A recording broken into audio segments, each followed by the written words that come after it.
As part of our ongoing history series, we're interviewing Robert T. Watson, Ph.D. He's published 36 nonfiction books, 2 encyclopedia sets, 3 novels, and hundreds of scholarly journal articles, book chapters, and reference essays on topics in politics and history. Robert, his recent books include The President's Wives, Affairs of the State, and America's First Crisis, which received the 2014 Gold Medal in History from the Independent Publishers Association. The book at hand this afternoon is The Nazi Titanic, the incredible untold story of a doomed ship in World War II. Robert, thanks for joining me this afternoon. My pleasure, Chuck. Thanks for having me on. Robert, you've uncovered a really fascinating story here, a little-known chapter in the history of World War II.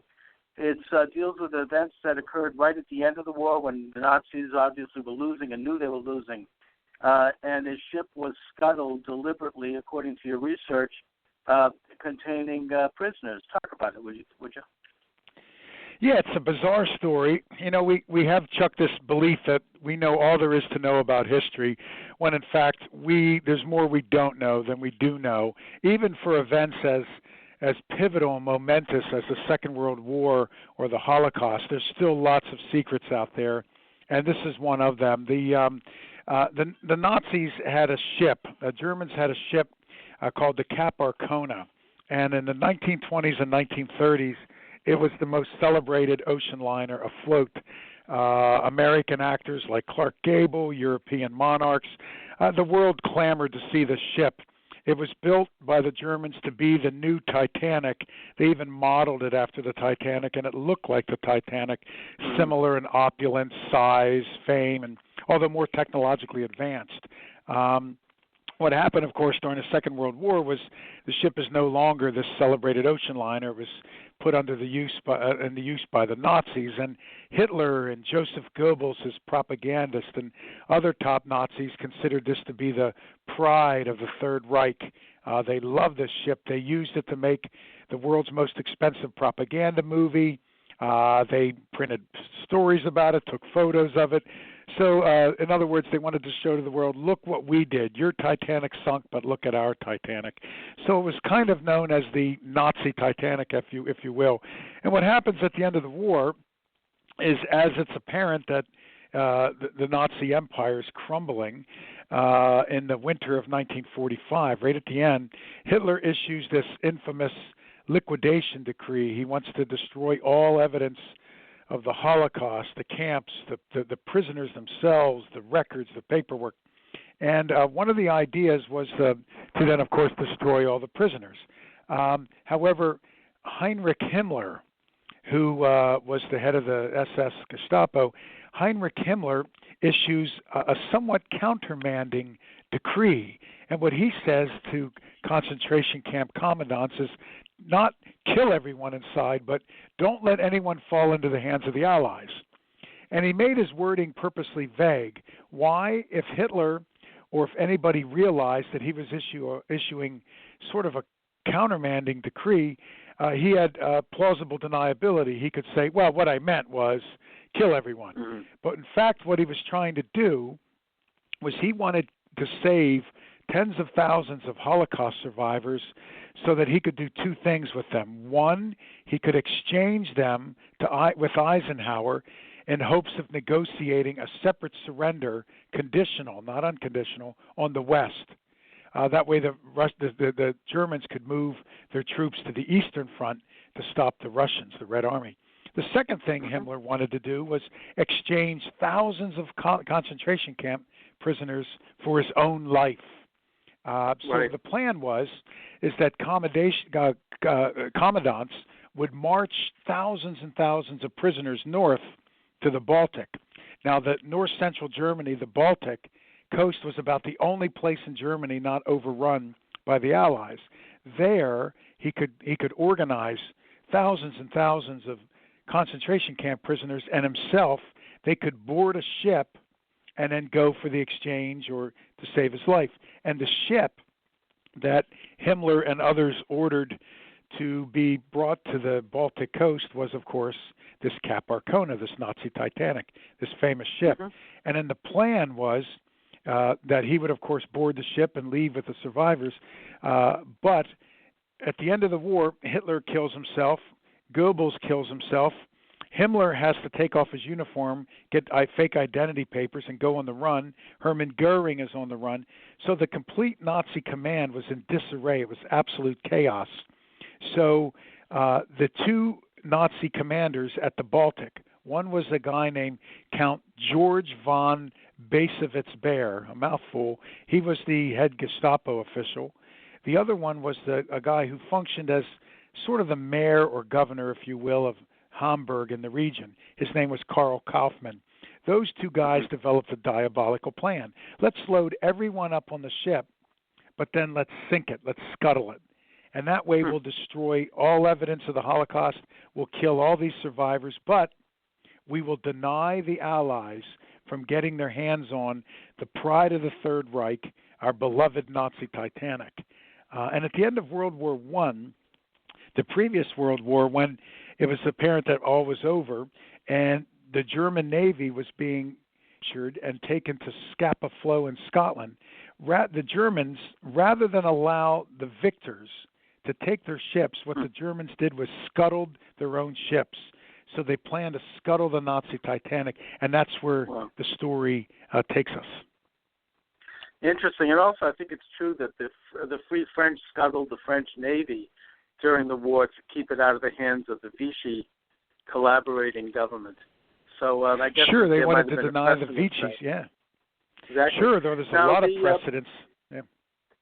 So you also had the phenomena toward the end of the war of Nazis such as Eichmann and others actually rounding up Jews from concentration camps to sell them for money. I mean, this is what was going on in Hungary at the time.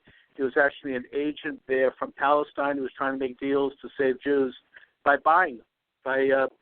This is how several people escaped. I'm wondering if that might not have been a part of this. Were the people that were put aboard the Ancona, were they Jewish Holocaust prisoners, or were they American prisoner POWs? I mean, who were they also? Good. You raised a good point. First off, yeah, you're absolutely right, and that is there were a whole wide array of responses to the Holocaust in the final days, final weeks of that terrible period in history. Some concentration camp commandants literally just killed everyone in mass acts of murder. Others took their uniforms off, put on civilian clothes, and ran like hell trying to save their own hides. There were efforts to smuggle people out and save people. The French resistance, an underground partisans fighting against the Nazis were getting involved. So there were a whole wide array. The people put on the ship at the very end, it's hard to get a number because even though the Nazis were meticulous about their record keeping, in the final days, tens of thousands were marched from any camp not overrun to a camp in northern central Germany called Neuengamme. It's near Hamburg, and it's possible that 100,000 survivors were sent there. Then those are sent north to the Baltic. Some marched by foot, some in barges towed by tugboats. Others were stuffed into cars on trains, wagons on trains and taken there. And tens of thousands arrived, but tens of thousands perished. The folks that were put on board the ship were predominantly Jews, but also captured Russian soldiers, suspected Germans of not being loyal to the Nazis. There were something like 24 nationalities on board the ship, including French and others. The predominant group were Jews from the Nazi seized territories that were put on board the ship. So it was a mix of all sorts of folks. So at the very end, you could even an enemy of the state. Bingo. Right. And also, once they were aboard, did they know that? I mean, wasn't there any awareness on the part of these thousands of people that this was what was afoot? I mean, and if so, was there any resistance? Great question. So what happens is when they all are brought to Neuengamme, some thought they were all just going to be slaughtered there. Others were saying, well, why would they not just kill us at the original camp? So the thought among most of them was they don't want us to be grabbed by the Allies, so they want to keep moving us. Now, during this brutal death march and being taken by trains north to the Baltic, what they saw was the obvious signs that the war was ending. They heard Allied planes flying over. Allied planes actually bombed some of the tugboats, some of the ships, some of the folks marching, and there was horrible instances of friendly fire. They also saw that German villages throughout the region were like ghost towns because people had run. So it seems like most folks believed they were being taken to the Baltic. Now, why were they being taken? A lot of them thought they were being taken to the Baltic to avoid falling into the hands of the Allies. The other prevailing view by those that wrote about it, those that survived, was this. There was a Swedish count by the name of Folke Bernadotte, who was part of the royal family, and Bernadotte was going to camps in the final weeks of the war and trying to rescue as many people as possible. He had cut a deal with Heinrich Himmler. Bernadotte figured correctly that the Nazis would kill everyone in the final days. He also heard a rumor that Himmler was open to negotiate. So he set up a series of a couple of clandestine meetings with Himmler. Folke Bernadotte left a detailed diary and memoir about this, so we know. And what he did was he told Himmler, I know Eisenhower and I know Montgomery, the American and British leaders. I can therefore be the one who negotiates to save your life. And Bernadotte completely lied. He did not know Eisenhower or Montgomery, but he plays Himmler like a guitar.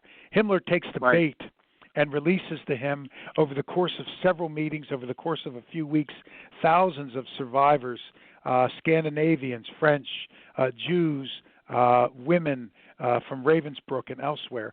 So a lot of these survivors had seen Folke Bernadotte show up at the camps with his legendary white buses. He got ambulances and buses painted in white and put the Red Cross on the roof. So Bernadotte was actually at the coast, the Baltic coast, rescuing people from the ship and from the docks at the coast. So a lot of them thought they were going to be put on a ship, taken to Sweden to be rescued by Bernadotte. That's what Bernadotte wanted. But while Bernadotte was negotiating, Adolf Hitler learns that Himmler is cutting a deal.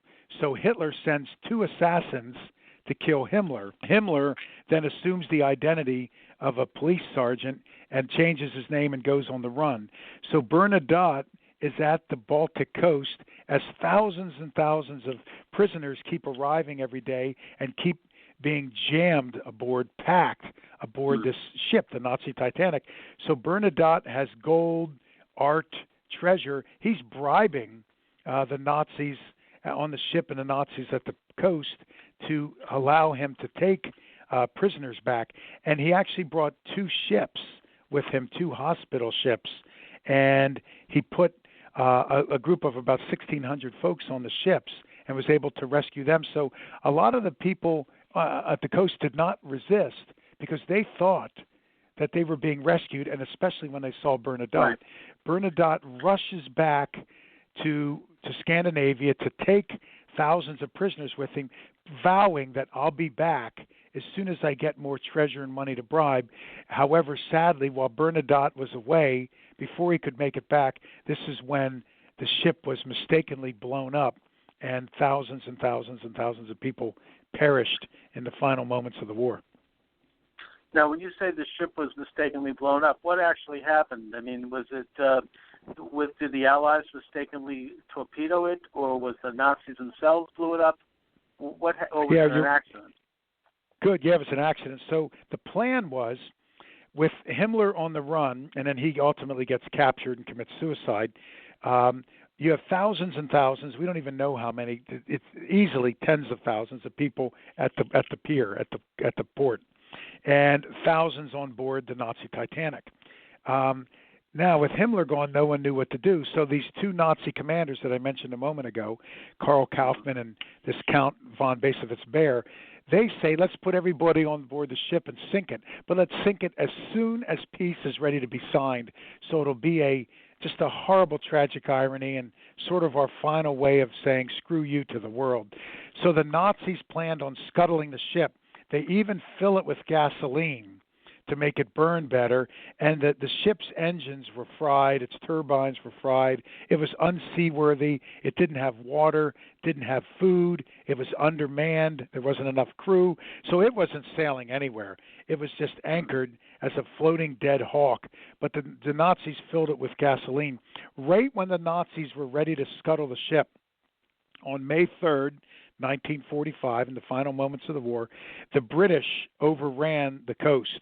It was a special forces unit, the British 6th Commando, came in along with the Scottish 15th, a tank unit, and others. And because the Nazis did not have much in the way of a military there, it wasn't the Wehrmacht, the regular Nazi military. It was what was called the Volkssturm, a couple of older men, some Hitler Youth, and a couple of naval cadets. So the British made very quick work of the Nazis before the Nazis could scuttle the ship. As the British were securing the coast and forcing the Nazis and the residents to sign the peace treaty, 6 squadrons of British bombers, the Royal Air Force, flew in to the coast, and they mistakenly blew up the ship with everybody on board, thinking that it was either, I mean, it didn't look like a warship. It was an ocean liner, but they were thinking that it was being used as a troop transport.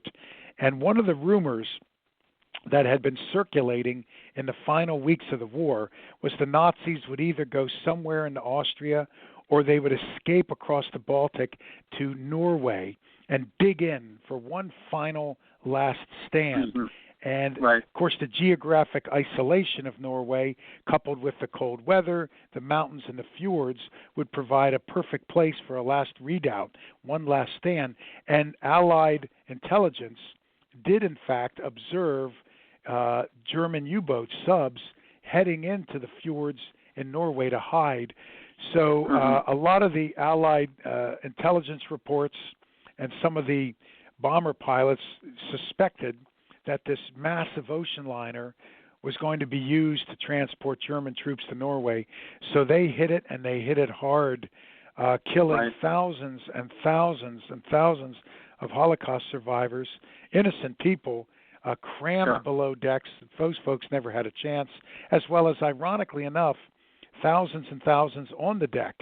So one of the criticisms of the British Royal Air Force is you could obviously tell the difference between A, the Nazi Kriegsmarine, the German Navy, shooting back at you, and B, an ocean liner that didn't fire a shot with thousands of skeletal-like people in striped uniforms on board the deck. But yet the British hit it.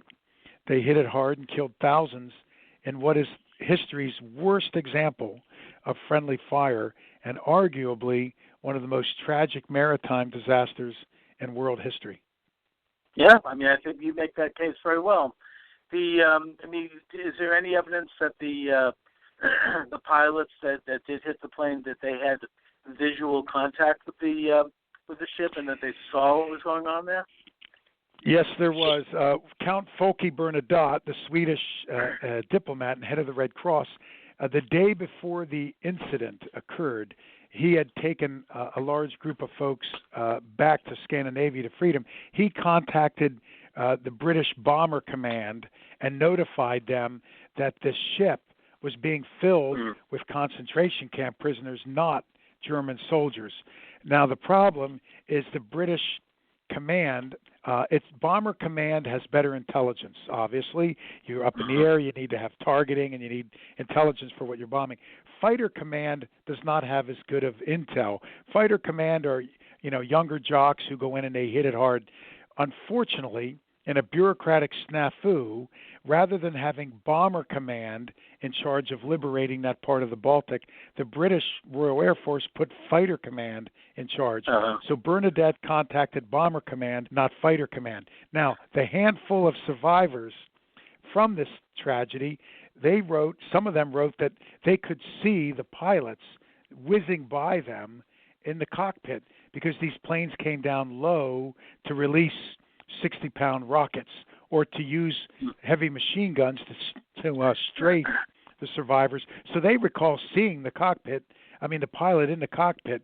The other thing was the pilots also hit the port, where there were thousands of more people in the port, and surely you could tell the difference between thousands of nearly dead survivors versus, the German Navy or the German military. One of the pilots that hit the site was a Frenchman named Pierre Closterman. He was flying with the Free French Forces, and he was assigned to that unit.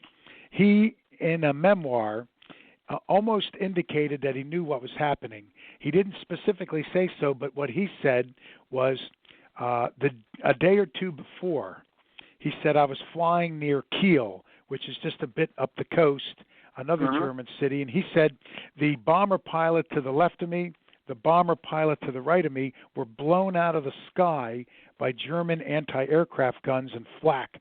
He said that the plane I was flying that day, I hit my plane, it was a Typhoon bomber. He said my Typhoon bomber had a hole in the tail large enough to kick a soccer ball through it. Of course, he said football. We would say soccer ball. And he said we were supposed to be flying 8 planes, but we had so few pilots and planes left, we were flying 6 in our squadron.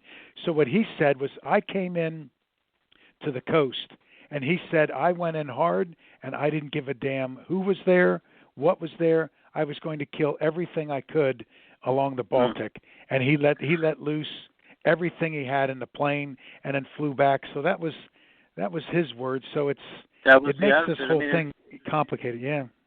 It seems that the Royal Air Force also operated with a rather heavy hand toward the last months of the war. Let's not forget that they were responsible for the Dresden bombing. Absolutely. Bomber Harris You're right. was the British. And I think that the justification for that was a little bit more plausible in that they felt that they had to do an extreme scorched earth event to really break the will and break the back of the Nazis. Otherwise, they might, as you say, have a readout in either Austria or Norway. But at this point, Hitler was already dead at that point. He was dead 4 days. Yep, 4 days. Yeah. So, the war was clearly over, and everyone knew it.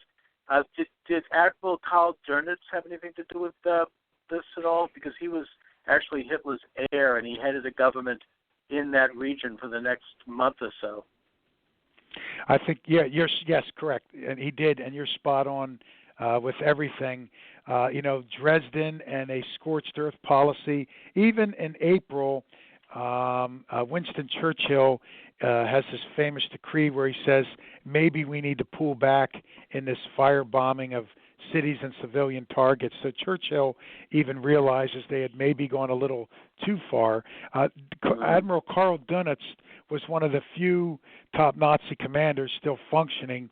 He did have somewhat of a navy. He had several U-boats. He was given command of military personnel to try to make something of this. What he had done is he wanted these ships, like the giant Cap Arcona, this big ocean liner, the Nazi Titanic, he wanted them all under control of the Kriegsmarine. Now, interestingly, the company that owned it, Hamburg South America, or Hamburg Sud, S-U-D, they're still in business, they wanted the ship back. They didn't want all their assets gone for whatever post-war economy might exist. There were the equivalent of merchant marine units that wanted control of the ship. So what you had in the final days was competing layers of Nazi command fighting for control of the ship. And Dönitz wanted control, but he was up to his ears in other matters. Right. So he didn't have any direct responsibility. What happened was the shipping company said, we want the ship. We don't want it in forward lines. Leave it at the coast. Leave it anchored so that we can have it after the war. But the two Nazi commanders I mentioned at the coast, they overruled the shipping company and said, we have control of it, and it's going to be used to be scuttled to kill all these survivors. So, as you well know, the last week of the war, if not the last several weeks of the war, were absolute moments of chaos.